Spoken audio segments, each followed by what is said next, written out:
শীতে বাড়ে বাতের ব্যথা, এটা চলে আসছে প্রাচীনকাল থেকে। কিভাবে ভালো থাকবেন শীতকালে?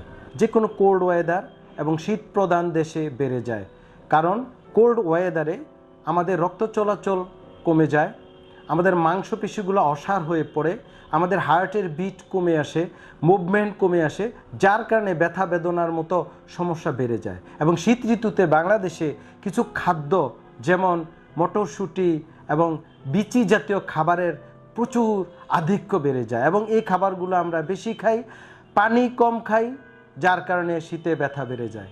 তাহলে দর্শক, করণীয় কি? করণীয় হচ্ছে শীতে গরম থাকার চেষ্টা করতে হবে, কুসুম গরম পানিতে গোসল করবেন, রোদে যাওয়ার চেষ্টা করবেন, যদি অত্যধিক শীত হয় বাসার মধ্যে হাঁটা চলাফেরার চেষ্টা করবেন, বিভিন্ন ব্যায়াম করবেন, হাত উঠানো নামানো, পায়চারি করা, উঠবস করা, প্রয়োজনে বাসায় হিটার ইউজ করবেন। আর্থিক সমস্যা যদি না থাকে আপনার গরম থাকার চেষ্টা করতে হবে এবং বারবার পরিমিত পানি খেতে হবে এবং বিভিন্ন স্ট্রেচিং টাইপের এক্সারসাইজ এবং হাসি খুশি থাকা এবং পরিবারের সদস্যদের সাথে আমাদের যে সিজনাল খাবারগুলো আছে এগুলো আয়োজন করে আমাদের খেতে হবে এবং বেশি ব্যথা হয়ে গেলে অ্যাডভান্স রিহ্যাব ফিজিও চিকিৎসা অত্যন্ত কার্যকরী এবং এই জন্য আপনাকে একজন বিশেষজ্ঞ চিকিৎসকের শরণাপন্ন হতে হবে।